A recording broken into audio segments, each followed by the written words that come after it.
Yippee, it's Friday. Good morning and welcome to Cincy Lifestyle on this Friday as we are ready, Mona, excited to slide into the weekend. Why? Because it is the weekend. And number two, what's today? Payday! Yes. Yeah, we love that. That's right, Clyde. You know, and I have the answer to the age-old question, what are you going to do this weekend? Well, we found an article that said there are smarter ways to spend your weekend time, and it's according to super successful people like George W. Bush and other former presidents and actress Meryl Streep. All right, I'll go through these quickly because we only have a little bit of time. All right, number one, pursue a passion. Yes. Like painting. Unplug. That's one, like take a nap. Woo! That is always... Yes, yes, yes. I'm glad that's in there. I'm glad super successful people do that. Yes, and spending time with family is also a good one. And then volunteering is a good way to spend your weekend. So Clyde, which one quickly are you going to do? Oh, come on. I'm going to unplug. I'm going to do two. I'm going to unplug and then take a nap. All right. Well, that sounds good, Clyde. I think I'll be doing the same. Well, you know what? Whether you are in an outing, joining an outing to the World War I Museum, or spending an afternoon with friends in the Red Stocking Pub, the Kenwood by Senior Star Senior Living Community is perfect place to discover purpose and passion. Take a look. We knew that at some point we wanted to move into a senior citizen living area because we just want to be independent as long as we can, but we didn't like the upkeep of a house and getting on ladders and doing gutters and that type of thing. So we lived for quite a while on a high-rise on the river, and we loved the high-rise concept. So we looked here and we found some models we liked and put our name on the waiting list. And when it came up, we moved. We looked for safety, security, and when we toured the place, it was the pristine cleaning, obviously, that was going on here. It made us feel very comfortable, especially, this is even before the COVID. We also came because of the food. We came a couple times for dinners, and we're very impressed about the food, the presentation. As COVID has evolved, they now have opened the dining room for fine dining. We have the option of doing carry-out bistro items, which is delicious from the deli.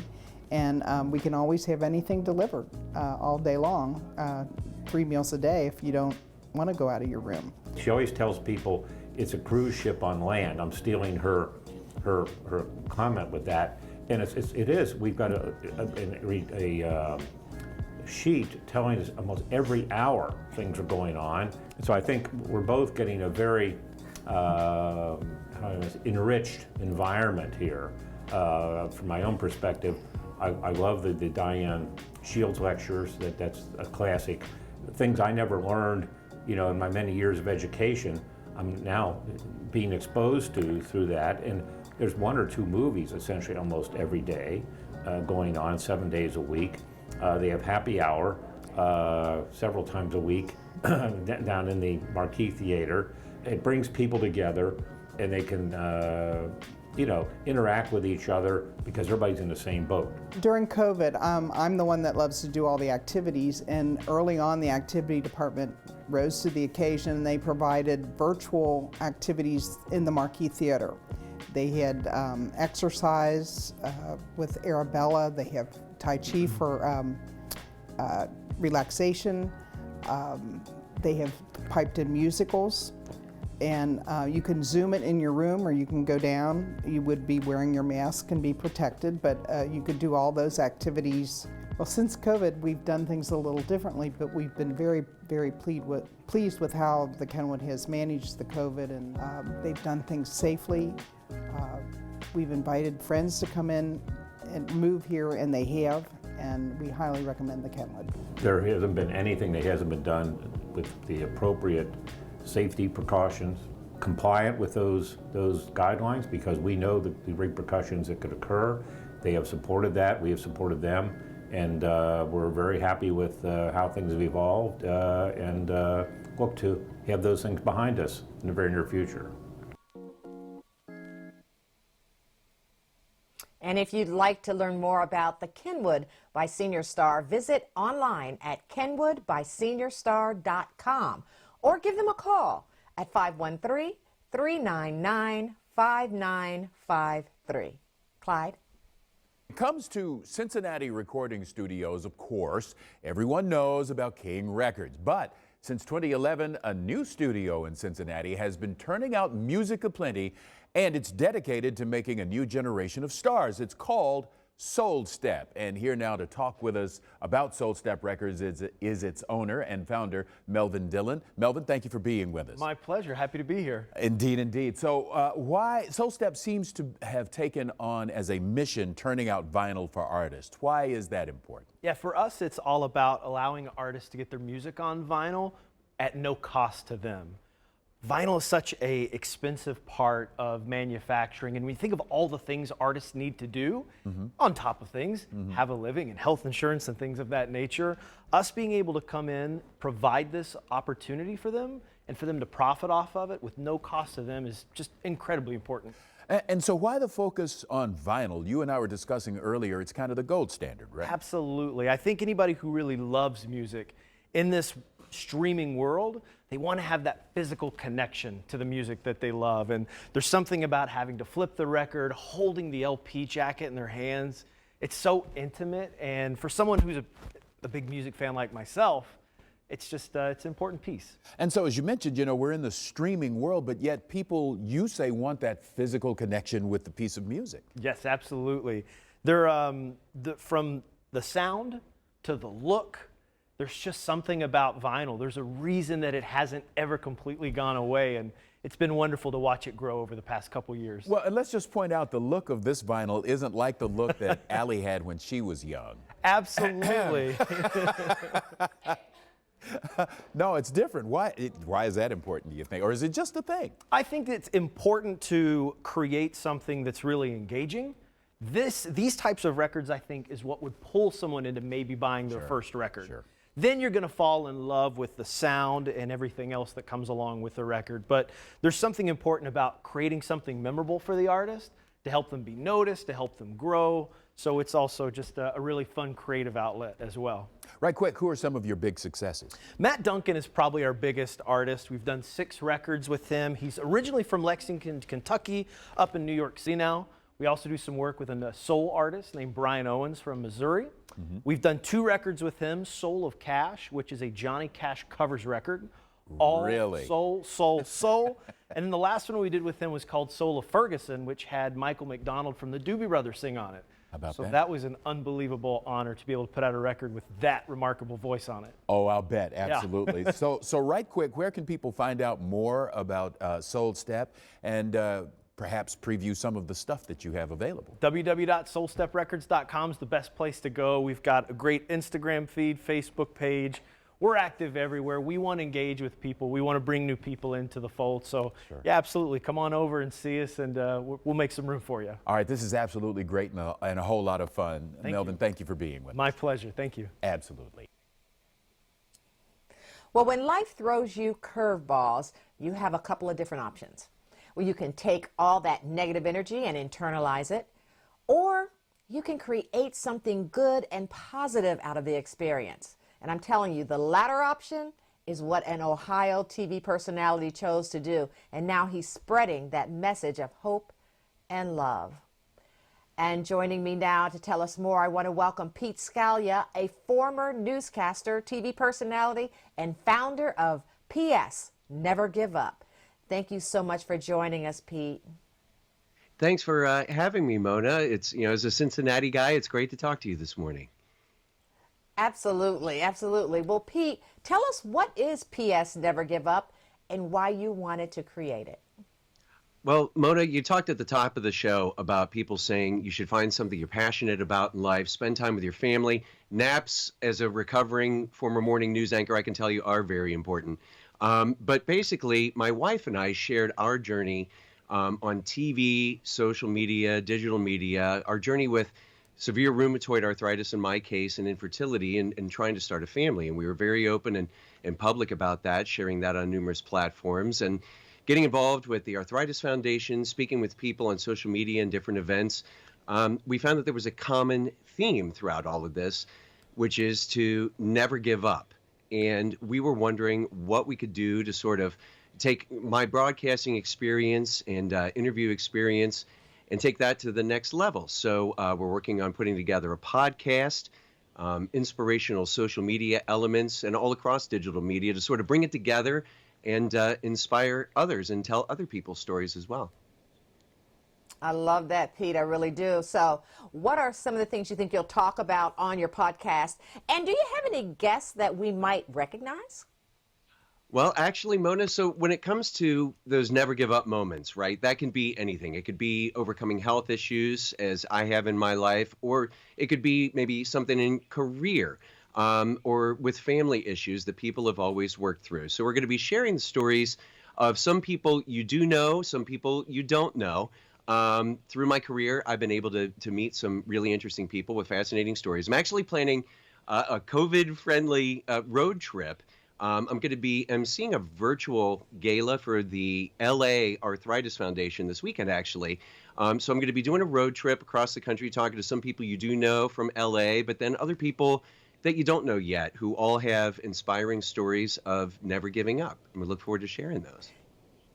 You know, a lot of people, almost everybody, has a moment in their life where they have to choose to never give up. And so, Pete, tell us where people can get more information. Well, Mona, the website is PSNeverGiveUp.com. The full website's going to be launching within the next week or so. We've sent out our first newsletter, the podcast forthcoming too, and online shop where people can join the movement. And that's what really we're looking at this as, is sort of the PS Never Give Up movement, and reminding people that no matter what you're dealing with in life, just PS Never Give Up. Amen. Pete, thank you so much for talking to us today. Thanks, Mona. Clyde. Two main goals for voting this year are to stay healthy and vote safely. And AARP has some important information for voters who are 55 plus and really anyone who wants to know their options for how to do this. And to tell us more, I want to welcome Jason Smith from AARP Ohio. Jason is the interim manager and lead for AARP Ohio's advocacy work. Thanks for talking to us, Jason. Thank you, Clyde. I really appreciate you having me on today. You're correct. For more than 3 decades, AARP has brought voters nonpartisan voter engagement with the goal of providing voters with information on where the candidates stand on issues important to our members and their families so they can make their own decisions. Our 2020 voter engagement campaign, entitled Protect Voters 50 Plus, is focused on helping you cast your vote safely and make sure you know all your voting options. It's also about speaking up to candidates and making sure that they know what voters 50 plus are watching. And we expect them to address the issues important to them, like Social Security and the high cost of prescription drugs. Regardless of who you determine deserves your vote, AARP is urging you to make your voice heard this election. Ohioans have 3 ways to vote in our state. Know those options, the associated deadlines, and make sure you have a plan to vote. AARP will never tell you who to vote for. We just want to make sure that you have the information that you need to safely make your voice heard. Now, you mentioned that as a part of the Protect Voters 55 Plus campaign, AARP is helping voters know what their options are when it comes to voting and voting healthy. So tell us some more about what that is, and where people can get more information. Absolutely. Clyde, with so much riding on this election, we want to make sure that voters' voices are heard and that they have a plan to vote, whether it's going to be through early voting, voting in person at their county board of election, or via absentee ballot, or voting in person at the polls on November 3rd. Again, we're not emphasizing one form of voting over another. We want to make sure that Ohioans are just not thinking about who to vote for, but how they plan to vote. And again, being aware of their 3 options for voting in Ohio, thinking about which one of those makes most sense to their personal circumstances, and then making a plan to vote. And you have until October 31st to request an absentee ballot, and you can participate in early voting until November 2nd, the day before Election Day. Well, Jason, thank you so much for talking to us today. Thank you so much. Have a great day. As Halloween approaches, we remember that many of Cincinnati's landmarks are believed to be haunted. Well, today our Cincinnati Curiosity takes us to some of the lesser-known ghost tales from the Queen City. Take a look.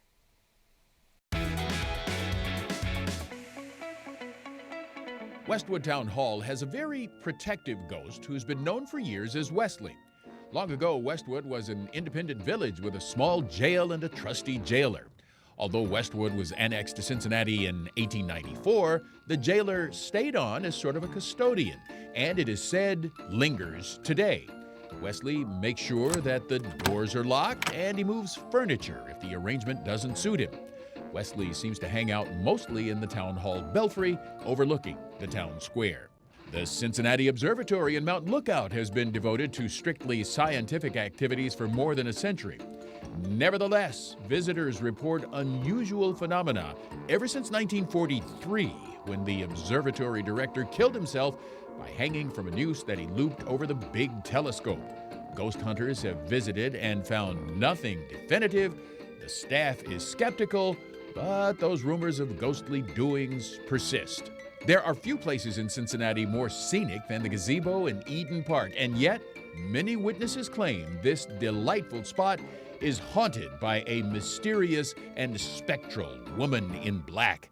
Sometimes she appears to be distressed. Sometimes she calmly watches over Mirror Lake. Now, legend has it that the woman in black is Imogene Remus, wife of bootlegger George Remus, who shot her in 1927 as she was on her way to divorce court. Today, it's an apartment building known as Alumni Lofts. Originally, it was the third of 4 buildings to house Woodward High School. Buried along the Broadway side of the 1906 building are the graves of William Woodward and his second wife, Abigail Cutler Woodward. For decades, students at the school blamed all sorts of mischievous happenings on the ghost of Abigail, who occasionally made appearances in the hallways. On the University of Cincinnati campus is Blagan Library, also known as the Old Library. Way upstairs on the top floor is the Rare Book Room. It is there that scholars have seen the ghost of a somewhat diminutive man, around 60 years of age, wearing a tweed cap and jacket. The apparition, some say, is the spirit of a classics professor who died in the early 1960s when he was struck by an automobile on his way home from what was then the main library. So, a word to the wise as you trick or treat: watch out for ghosts almost anywhere in Cincinnati.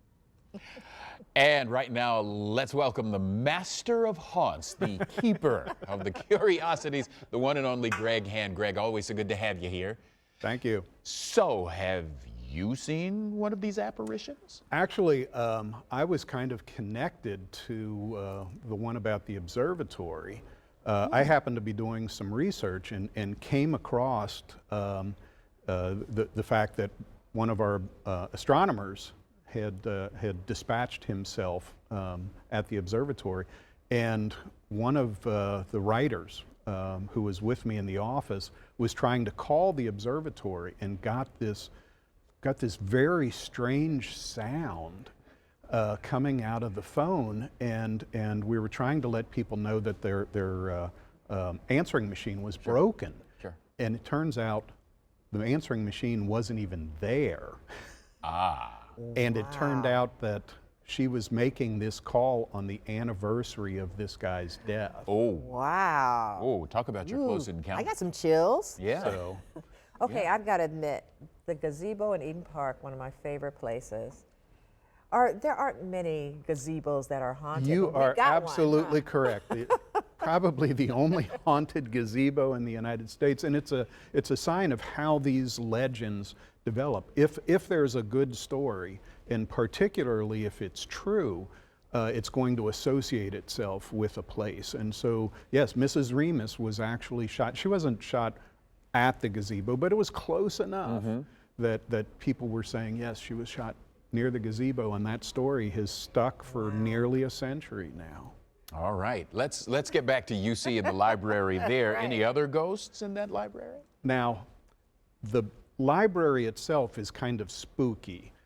It's where there are a lot of books in the stacks, and they built the stacks so that air can circulate. And so if you're down in the stacks, you hear these odd sounds as the air circulates, and it's kind of dark and that. But that's not where the ghost is. The ghost is up in the rare book room, and they have some amazing books up there. But they also have these cardboard cutouts of former presidents and coaches.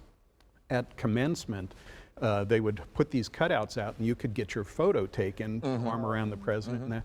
And if you're in the rare book room and turn the corner, you're liable to see one of these cutouts. And you think it's a ghost. And Nancy Zimpher has scared me more than once.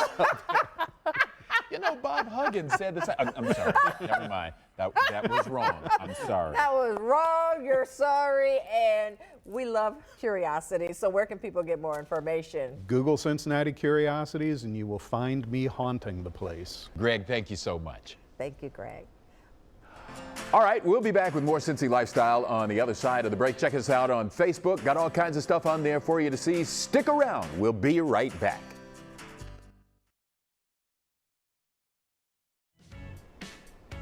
Quick look outside as the day goes on. Rain's coming in and the mild weather is leaving. Upper 70s today. A little chillier than that tomorrow. That's right, Clyde. Yep, you gotta, you can still, it's sun shining where I am, so you can run outside right quick before rain comes. And that's it for Cincy Lifestyle today on Friday, October 23rd. Have a great weekend and make it a great day. Hey, thank you so much for watching our video. Now, if you liked what you saw, hit the subscribe button. You can also check out full episodes of the show you've never seen before or watch your favorites again and again. And as always, be sure to make it a great day.